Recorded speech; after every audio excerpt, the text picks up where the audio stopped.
कक्षा 11वीं विषय गणित प्रश्नावली 9.2 अध्याय 9 अनुक्रम तथा श्रेणियाँ। यदि किसी समांतर श्रेणी के n पदों का योग p या x प्लस क्यू एक्स की घात 2 है, जहाँ p तथा q अचर हो तो सार्वंतर ज्ञात कीजिए। क्योंकि कौन सी हमारे पास दिया है समांतर श्रेणी के n पदों का योगफल। समांतर श्रेणी के n पदों का योगफल यानी कि Sn बराबरी से हमारे पास दिया है। क्योंकि समांतर श्रेणी के n पदों का योगफल दिया p of n plus q of n square, हमारे पास दिया p of n plus q of n square. अब यदि हम n बराबरी से 1 लिखते हैं तब, क्योंकि समांतर श्रेणी के एक पदों का योगफल संभव नहीं है, तो फिर क्या होगा समांतर श्रेणी का प्रथम पद। समांतर श्रेणी का कौन सा पद?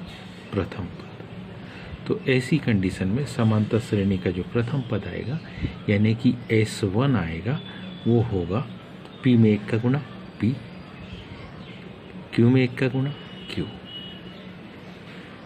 अब यदि n बराबरी से हम 2 लिखें, n बराबरी से कितना, तो कौन सी श्रेणी? समांतर श्रेणी के समांतर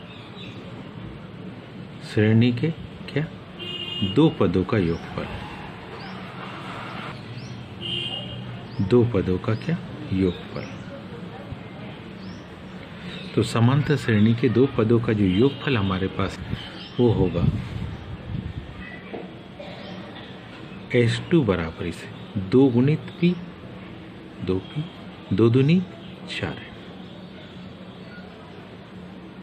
तो अब इसलिए कौन सी समांतर श्रेणी का द्वितीय पद?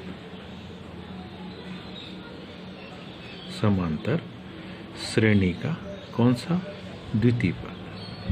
यदि समांतर श्रेणी का द्वितीय पद निकालना है, मतलब क्या, हम किस में से S2 में से S1 को घटा देंगे। मतलब किस में से 2P धन 4n में से 2P धन 4Q, P धन Q को क्या कर देंगे? घटा देंगे। तो ये दोनों ऋण हो गए। अब घटाने पर जो मान मिलेगा, यह मिलेगा P धन 3Q, क्योंकि कौन सी समांतर श्रेणी का जो प्रथम पद आया, कौन सा समांतर श्रेणी का जो प्रथम पद आया वो है P धन Q, तथा समांतर श्रेणी का